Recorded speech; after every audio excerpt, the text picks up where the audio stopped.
بسم الله الرحمن الرحيم.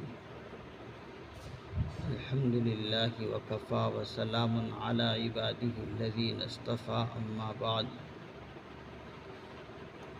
فإن خير الحديث كتاب الله، وخير الهدي هدي محمد صلى الله عليه وسلم، وشر الأمور محدثاتها، وكل محدثة بدعة، وكل بدعة ضلالة، وكل ضلالة في النار.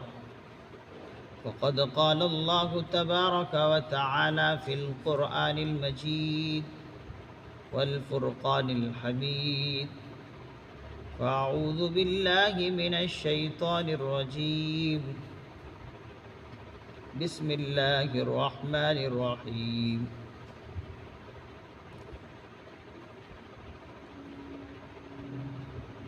في صحف مكرمة مرفوعة مطهرة بأيدي سفرة كرام بررة.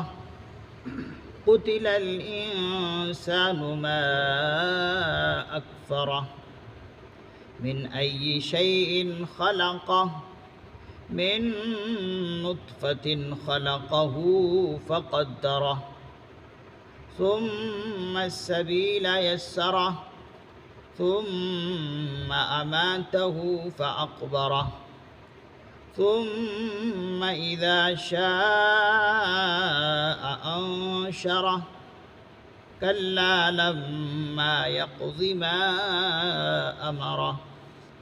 فلينظر الإنسان إلى طعامه، أنا صببنا الماء صبا، ثم شققنا الأرض شقا، فأنبتنا فيها حبا وعنبا وقضبا وزيتونا ونخلا وحدائق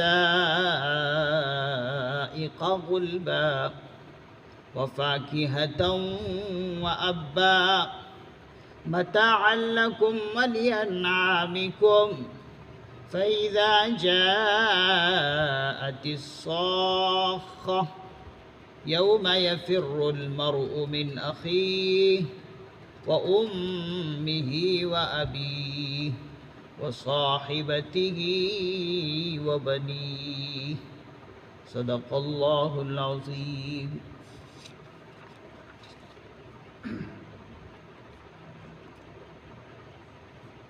في صحف مكرمة مرفوعة مطهرة.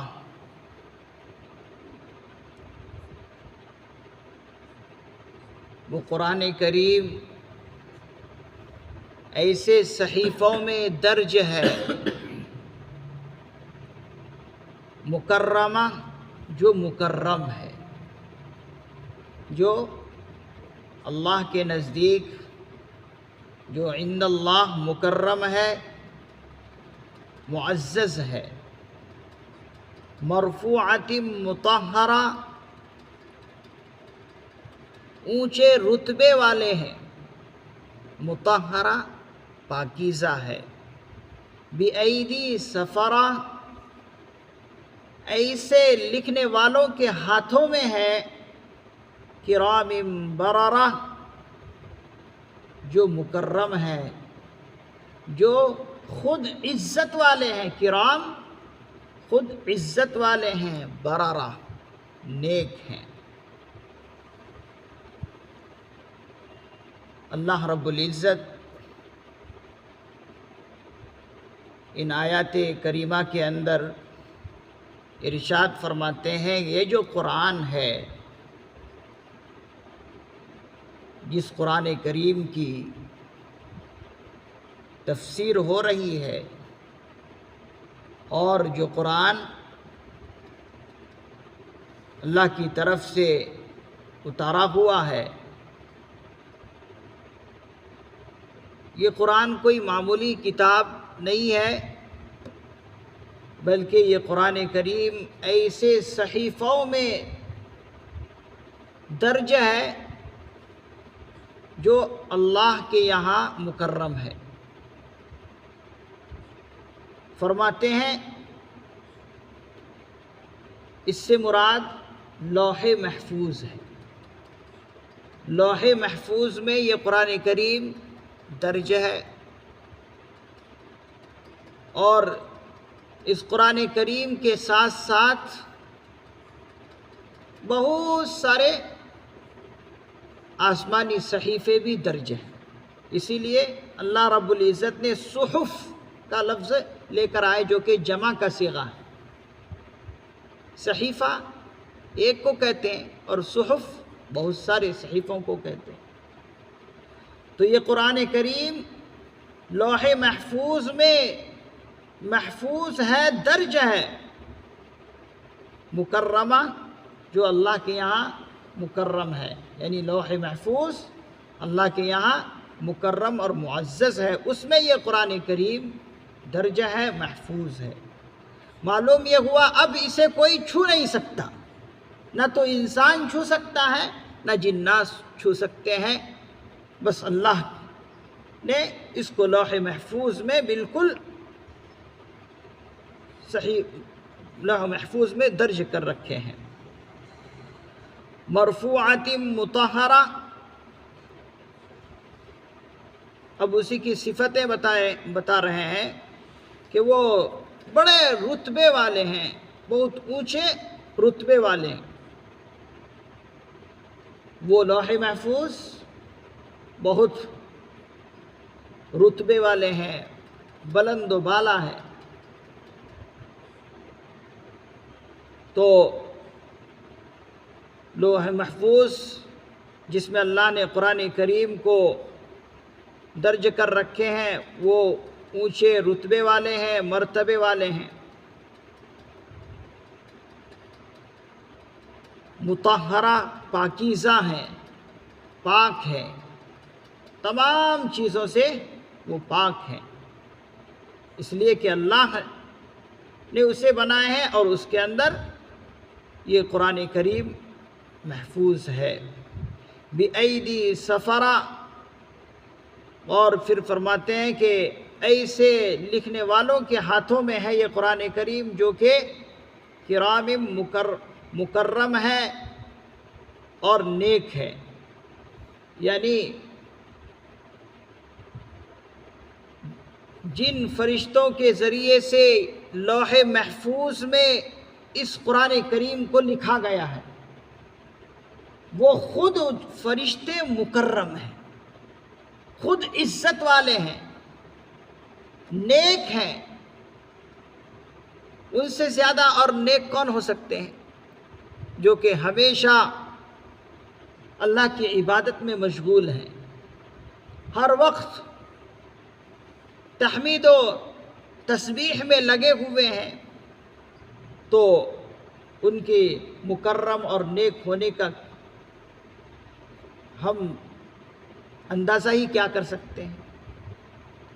تو کوئی ایسوں کے ہاتھ میں نہیں ہے کہ جو کمی بیشی کر کے اس کے اندر لکھ دیے ہوں، بلکہ ایسی مخلوق کے ہاتھوں میں ہے وہ جو کہ فرشتے ہیں، جو ہمیشہ اللہ کی تسبیح و تحمید میں لگے رہتے ہیں۔ قتل الانسان ما اکفرہ، خدا کی مار ہو اس انسان پر، ما اکفرہ کہ وہ کیسا ناشکرا ہے۔ اللہ رب العزت کی طرف سے اس کو تحفہ ملا، قرآن کریم جیسی کتاب انسان کو عطا فرمائی گئی، اب اس قرآن کریم کو ماننے کے بجائے اس قرآن کریم کا انکار کرتا ہے۔ جہاں اور نعمتیں اللہ رب العزت نے عطا کی انسانوں کو، بندوں کو، اس سے اور عظیم نعمتوں میں سے ایک نعمت ہے جو قرآن کریم ہے، لیکن اسی قرآن کریم کو انسان انکار کرتا ہے تو وہ کتنا بڑا اللہ کا ناشکرا ہے کہ اسے یہ نعمتیں ملنے کے بعد اللہ کا شکر گزار ہونا چاہیے، لیکن وہ ناشکرا ہے۔ اسی کو بتایا قتل الانسان کہ خدا کی مار ہو ایسے انسانوں پر، پھٹکار ہے ایسے انسانوں پر کہ وہ کیسا ناشکرا ہے۔ چاہیے یہ کہ وہ اس نعمت کو احسان عظیم سمجھتا، اپنے پروردگار کو محسن سمجھتا، لیکن اس کی کمبختی کہ وہ ناشکرا بن گیا۔ من ای شیء خلقہ، اللہ رب العزت اب اس آیت میں فرما رہے ہیں کہ چلو اتنی ساری نعمتیں میں نے بندے کو دی ہے، قوت دی ہے، صلاحیت دی ہے، رزق اور غذائیں ہم نے انہیں دیے ہیں، پیغمبر جیسی عظیم دولت راستہ دکھانے کے لیے ہم نے ان کو دیا اور ان کو مبعوث کیا، پھر قرآن کریم جیسی عظمت والی کتاب، دولت، تمام دولتوں میں سب سے بڑی دولت قرآن کریم ہے، یہ ہم نے عطا کی۔ چلو اگر یہ نہ سمجھے، اگر ان کو نعمت نہ سمجھ رہا ہے وہ، تو پھر وہ اپنی ذات میں غور کرے، من ای شیء خلقہ، کہ اللہ نے اس کو کیسی حقیر چیز سے پیدا کیا۔ من ای شیء خلقہ، کہ وہ اپنی ذات ہی میں غور کر لے کہ وہ دیکھتا نہیں کہ اللہ نے اس کو کیسی حقیر اور ذلیل چیز سے پیدا کیا۔ وہ کیا ہے؟ من نطفہ، نطفے کی ایک بوند سے، نطفے سے، خلقہ، اللہ رب العزت فرما رہے اس کو بنایا، فقدرہ، پھر اس کو سنوارا۔ انسان کچھ بھی نہیں تھا، ایک ناقابل چیز جس کو کوئی انسان ذکر کرنا بھی اچھا نہیں سمجھتا، اس نطفے سے ہم نے انسان کو بنایا۔ پھر اے انسان، ایک ناقابل چیز سے ہم نے تمہیں بنایا، اور ایسا بنایا، حسین و جمیل بنایا، خوبصورت بنایا کہ تمام مخلوقات میں تجھے افضل قرار دیا، اشرف المخلوقات میں تجھے شامل کیا۔ تو خود اپنی ذات پر غور کیوں نہیں کر لیتا؟ فقدرہ کا مطلب یعنی اس کے شکل و صورت اور تناسب، یہ تمام کی تمام چیزوں کو ہم نے بنایا اور درست بنایا۔ تو ایک حسین و جمیل انسان بن کر تیار ہوا۔ ایسا نہیں کہ انسان تیرے اعضاء میں سے 10 اعضاء صحیح ہے اور اس کے علاوہ اعضاء خراب ہیں، بلکہ ایک ایک اعضے کو جو ہم نے رکھا ہے اور بنایا ہے، اس کی شکل و صورت جو ہم نے بنائے ہیں وہ سب کے سب خوبصورت ہیں۔ فقدرہ، تو اس کو ہم نے مناسب بھی بنایا، قد و قامت اور شکل و صورت بالکل درست کیا۔ ثم السبیل یسرا، پھر اس کے لیے راستہ آسان کر دیا، اس کے لیے راستہ آسان کر دیا۔ جنت تک جانے کے لیے اس کے لیے راستے آسان کر دیے گئے۔ عقل جیسی دولت اللہ نے عطا کی کہ اس عقل کے ذریعے سے صحیح اور غلط کو پہچان سکتا ہے تو۔ راستہ جنت کا کون سا جا رہا ہے، عقل کے ذریعے سے تو سمجھ سکتا ہے۔ غلط راستہ کون سا ہے، ہم نے تمہیں فہم عطا کی، سمجھداری عطا کی، اس راستے کو تو چھوڑ سکتا ہے۔ تو یسرہ فرما رہے ہیں اللہ رب العزت کہ ہم نے اس کے راستے آسان کر دیے، یعنی عقل جیسی دولت ہم نے تمہیں عطا کی، اس کو تو صحیح جگہ پر استعمال کر کے اللہ کا محبوب ہو سکتا ہے، جنت کا راستہ تو پا سکتا ہے۔ تو سارے راستے ہم نے تیرے لیے آسان کر دیے۔ ثم اماتہ فاقبرہ، یہ عمر ختم ہونے کے بعد اللہ تبارک و تعالیٰ فرما رہے ہیں پھر اس کو موت دی، پھر اس کو موت دی، فاقبرہ، پھر اس کو قبر تک پہنچا دیا۔ یعنی یہ تمام کی تمام تیری عمر ختم ہونے کے بعد موت آتی ہے، اور موت کے بعد تجھے اپنے اصلی محبوب تک پہنچنے کے لیے ہم نے راستہ ہموار کیے، موت عطا کی۔ مومن کے لیے موت، جیسے کہ حدیث پاک میں آتا ہے، مومن کے لیے موت جو ہے یہ ایک تحفہ ہے۔ اسی موت کے ذریعے سے وہ اللہ رب العزت سے ملاقات کرتا ہے۔ اسی لیے موت المؤمن تحفۃ المؤمن الموت، حدیث پاک کے الفاظ ہیں کہ مومن کا تحفہ موت ہے۔ تو اس موت کے ذریعے سے تو اللہ رب العزت سے ملاقات کرتا ہے۔ تو اسی کو بتایا کہ ثم اماتہ، پھر عمر کے ختم ہونے کے بعد اس کو موت دی، فاقبرہ، پھر اس کو قبر تک پہنچایا، یعنی قبر میں لے جایا گیا، قبر لے کر گئے۔ ثم اذا شاء انشرہ، پھر جب اللہ چاہے گا اس کو دوبارہ کھڑا کر دے گا۔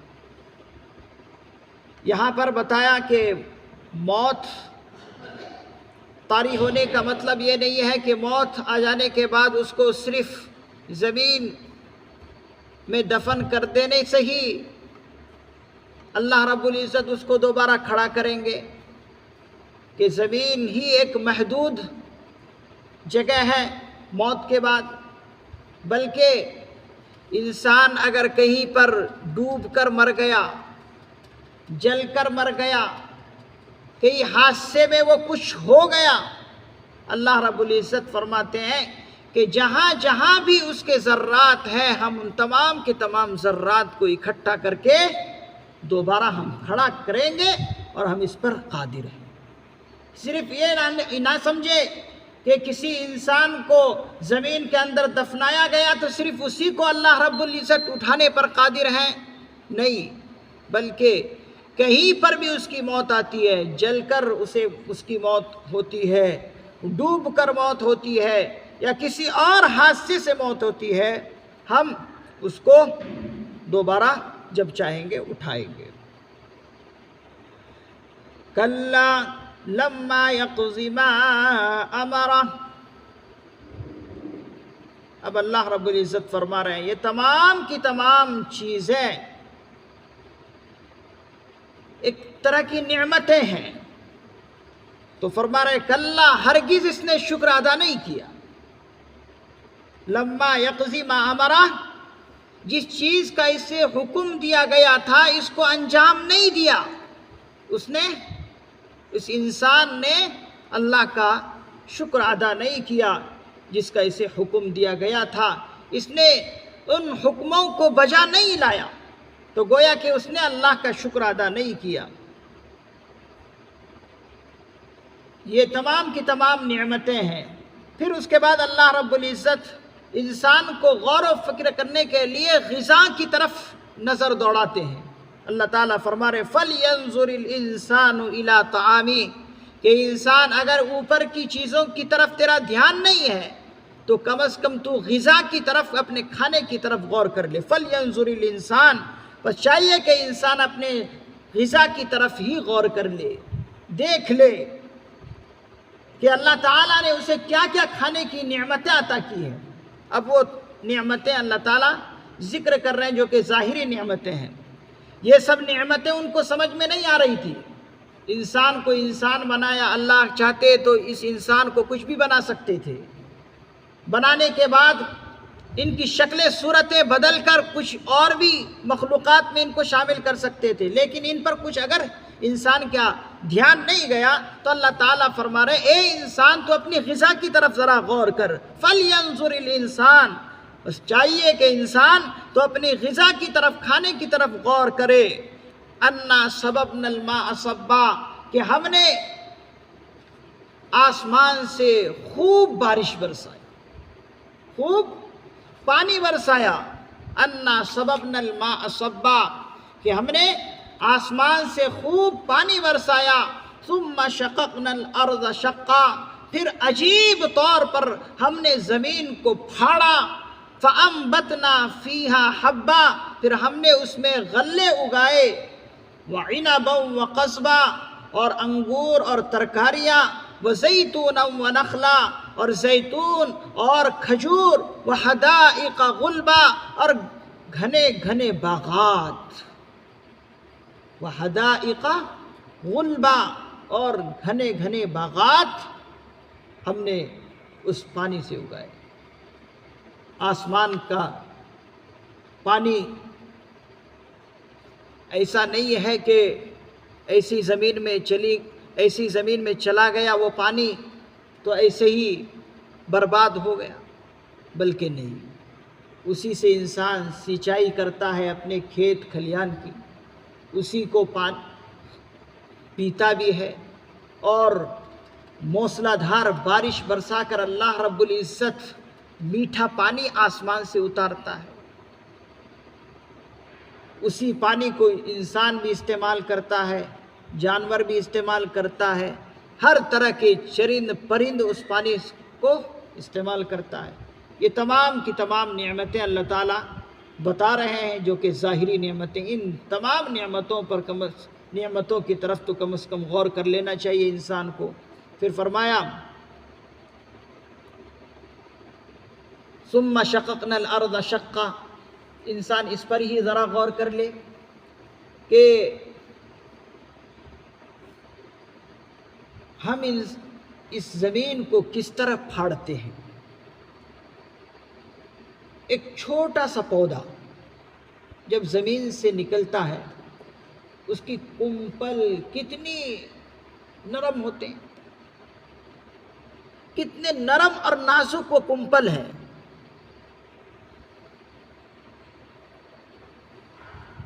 اور زمین کتنا سخت ہے، کھودنے کے لیے اس کو بڑے بڑے پھوڑے چاہیے تب جا کر گڈھا کھودتا ہے، لیکن یہ ننھا سا ایک پودا بہت نرم اور نازک اس کا حصہ، لیکن اس زمین کو پھاڑ کر وہ پودا کس طرح نکل جاتا ہے، یہ اللہ کی قدرت سمجھنے کے لیے کافی ہے۔ آپ نے تو دیکھا ہے نا، چھوٹا سا جب پودا زمین سے نکلتا ہے، ایک بیج ڈال دیا، اب اس بیج کے کمپل نکلتے ہیں، کتنا نرم اور نازک ہوتا ہے۔ اگر انسان انگلی سے بھی اگر اس کو مسل دے تو مسل جاتا ہے، بالکل چٹنی ہو سکتا ہے، لیکن وہ زمین کتنی سخت ہے، اس کو پھاڑ کر جو ہے وہ کمبل باہر نکلتی ہے۔ یہ اللہ تعالیٰ ہی کی قدرت ہے۔ اگر چاہتے تو وہ کمبل نہ نکل پاتی، لیکن وہ ننھے سے شاخ کو اللہ رب العزت نکالنے کے لیے زمین کو پھاڑ دیتے ہیں۔ حضرات مفسرین اعظام نے فرمایا اگر انسان غور کر لے تو یہی اس کے لیے کافی ہے، اس کی ہدایت کے لیے بس یہی ٹکڑا کافی ہے۔ ثم شققنا الارض شقا، تمام کی تمام چیزوں کی طرف اس کو نظر کرنے کی ضرورت نہیں پڑے گی، اگر وہ اسی چیز پر ذرا غور کر لے تو اس کو ہدایت کے لیے کافی ہے، اللہ کی قدرت اسے سمجھ میں آئے گی۔ تو ہم نے عجیب غریب طور پر جو ہے زمین کو پھاڑ کر اس پودے کے ننھی سی شاخ کو ہم نے نکالا۔ تمام کے تمام غلات بتائے. فَأَنبَتْنَا فِيهَا حَبًّا، ہم نے اس میں غلے اور انگور اور ترکاریاں، وقضبہ وزیتون اور زیتون، ونخلا اور کھجور، وحدائق غلبہ اور گھنے گھنے باغات ہم نے اگائے. وفاکہۃ وابا، اور میوے اور اسی طریقے سے چارے. وابا چارے، مویشیوں کے جو کھانے پینے کی چیزیں کھانے پینے کی ہیں اس کو چارے کہتے ہیں. جیسے گھاس ہے یہ چارہ ہے. اب یہ تمام کی تمام چیزیں اللہ تعالیٰ بتلا کر فرما رہے متاعا لکم ولانعامکم، یہ سب چیزیں جو ہم نے اگائے ہیں تمہارے اور تمہارے چوپاؤں کے فائدے کے لیے ہم نے یہ چیزیں اگائے ہیں. یہ تمام کی تمام چیزوں سے تم بھی فائدہ اٹھاتے ہو اور تمہارے جانور بھی فائدہ اٹھاتے ہیں، چرند پرند یہ سب کی سب چیزیں اس سے فائدہ اٹھاتے ہیں. تو جب یہ سب چیزیں تمہارے فائدے کے لیے ہے، یہ تمام کی تمام موجودات تمہارے خادم ہیں، تم اللہ کے لیے پیدا کیے گئے. یہ تمام کی تمام موجودات، یہ تمام کی تمام مخلوقات تمہارے خادم ہیں، تم ان تمام چیزوں کے سردار ہو. تم ہی اگر ناشکرے بن گئے تو اس دھرتی پر تم سے زیادہ خسارہ اور گھاٹے میں رہنے والا کون ہوگا؟ ہر چیز اللہ کی عبادت کر رہی ہے، لیکن تم سردار ہو کر اللہ کی عبادت نہ کرو تو تم سے بڑا ناشکرا اور کون ہو سکتا؟ جب پھر ناشکرے ہی بن کر رہو گے تو اللہ تعالیٰ فرما رہے فَإِذَا جَاءَتِ الصَّاخَّةُ، جب کانوں کو کھڑا کر دینے والی آواز پھر آ ہی جائے گی تو اس وقت تمہاری یہ ناشکری کی حقیقت سامنے آ جائے گی. اس وقت یہ تمہاری حقیقت جو تم نے ناشکری اللہ کی ہے وہ سامنے آ جائے گی. کب؟ جب زوردار آواز آ ہی جائے گی، کانوں کو پھاڑ دینے والی آواز آ ہی جائے گی. اس شور کو جب تم سن لو گے، جب وہ شور برپا ہوگا پھر کیا ہوگا حالت؟ فرما رہے ہیں یوم یفر المرء من اخیہ. یہ کب ہوگا؟ اللہ تعالیٰ فرما رہے ہیں یہ اس روز ہوگا کہ جس دن آدمی انسان اپنے بھائی سے بھاگے گا، وَأُمِّهِ وَأَبِيهِ اپنے ماں باپ سے بھاگے گا، وَصَاحِبَتِهِ وَبَنِيهِ اپنی بیوی بچوں سے، اپنی بیوی اور اپنے اولاد سے بھاگے گا. لِكُلِّ امْرِئٍ مِّنْهُمْ يَوْمَئِذٍ شَأْنٌ يُغْنِيهِ ان میں سے ہر ایک کی ایک ایسی پوزیشن ہوگی، ایسی حالت اور ایسی فکر میں ان میں سے ہر ایک پڑے ہوں گے کہ دوسروں کے بارے میں ان کو ہوش بھی نہیں آئے گا. شأن یغنی، دوسروں کے بارے میں ان کو ہوش بھی نہیں آئے گا، یعنی دوسرے کی طرف متوجہ بھی نہیں ہوگا جس دن یہ دن آئے گا. دوست بھاگے گا اور ایک دوسرے کی حال چال تو پوچھنا بہت دور کی بات ہے، ایک دوسرے سے جو ہے اپنے آپ کو چھپائے پھرے گا جب یہ دن آئے گا. لیکن یہ کن لوگوں کے لیے ہے؟ یہ تمام کی تمام آیتیں بتا رہی ہے. بالخصوص یہاں جو قتل الانسان، انسان کا لفظ آیا ہے، اس انسان کا لفظ بتا رہا ہے کہ یہ دن سخت اور ہیبت ناک اور دہشت میں پیدا کرنے کے لیے یہ دن کن لوگوں کے لیے ہوگا؟ یہ الفاظ بتا رہا ہے، یہ جملہ بتا رہا ہے، یہ کافروں کے لیے، اللہ کے نافرمانوں کے لیے سخت یہ دن ہوگا. لیکن جو اللہ کے برگزیدہ بندے ہوں گے ان کے لیے یہ دن سخت نہیں ہوگا. پھر کیسا ہوگا؟ فرما رہے وجوہ یومئذ مسفرہ، بہت سے چہرے اس دن ایسے ہوں گے جو روشن ہوں گے، مسفرہ جو بہت سے چہرے ایسے ہوں گے جو روشن ہوں گے، ضاحکۃ مستبشرہ، روشن ہوں گے مسرت سے، ضاحکہ مسرت، مستبشرہ اور حشاش بشاش ہوں گے، خندہ شادہ ہوں گے، فرحہ ہوں گے کچھ چہرے۔ یہ کون لوگ ہوں گے؟ کہ اللہ تعالیٰ کے نیک بندے ہوں گے، ایمان والے ہوں گے، جس نے اللہ کو پہچانا، اللہ کو پہچان کر اس کی نعمتوں کی ناشکری نہیں کی بلکہ شکر گزاری کرتے رہے، اعمال صالحہ کرتے رہے تو ان کے چہرے اس طرح اس دن کھل کھلائیں گے۔ اور کچھ چہرے وہ ہوں گے وجوہ یومئذ علیہا غبرہ، اور بہت سے چہروں پر اس روز کیا ہوگی؟ فرماتے ہیں ظلمت ہوگی، تاریکی ہوگی، ترہقھا قطرہ۔ یہ ظلمت اور تاریکی کیوں ہوگی؟ ان پر غم کی وجہ سے کدورت ہوگی۔ یہ کون لوگ ہوں گے؟ یہ کافر لوگ ہوں گے کہ ان کے چہروں سے نحوست ٹپک رہی ہوگی، ظلمت اور تاریکی ان کے چہروں سے نمایاں ہوں گی۔ فرما رہے ہیں یہ سب کے سب کون ہیں؟ اولئک هم الکفرۃ الفجرہ، یہی لوگ کافر تھے اور فاجر تھے، بدکار تھے۔ ہم الکفرہ، یہ کون لوگ ہیں؟ وہ لوگ ہیں جو کافر تھے، دنیا میں اللہ کا انکار کرتے تھے، اللہ رب العزت کے ساتھ غلط چیزوں کو شریک ٹھہراتے تھے اور عقائد باطلہ رکھتے تھے۔ اور فجرہ سے مراد یہ ہے کہ یہ بدعمالیاں کرتے تھے۔ کفرہ سے مراد عقائد باطلہ کو مانے ہوئے تھے، یعنی اللہ کو ایک نہیں جانتے تھے، بے شمار خدا مان بیٹھے تھے اور بے شمار چیزوں کو خدا سمجھ لیے تھے۔ تو اس سے مراد کفرہ سے مراد عقائد باطلہ مانتے تھے، یعنی غلط عقیدے اللہ کے بارے میں ٹھہرا دیے تھے۔ اور الفجرہ سے مراد بدکار تھے، بدکار سے مراد کہ اعمال صالحہ کرنے کے بجائے بدعمالیاں کرتے تھے، یہ وہی لوگ تھے۔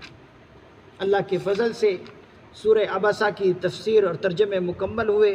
اللہ تعالیٰ سے دعا ہے اللہ رب العزت اس سورہ کے اندر جن ظاہری اور باطنی نعمتوں کا اللہ نے ذکر کیا ہے، ان تمام کی تمام نعمتوں کو ہمیں نعمت سمجھنے کی توفیق عطا فرمائے، اور ان تمام کی تمام نعمتوں کی شکر گزاری کرتے ہوئے اللہ تعالیٰ زندگی گزارنے کی توفیق عطا فرمائے، اور بدعمالیوں سے اللہ تعالیٰ ہماری اور پوری امت مسلمہ کی حفاظت فرمائے۔ سبحان اللہ و بحمدہ، سبحانک اللہم و بحمدک، ونشہد ان لا الہ الا انت، ونستغفرک ونتوب الیک۔ سبحان ربک رب العزت عما یصفون، وسلام علی المرسلین، والحمد للہ رب العالمین۔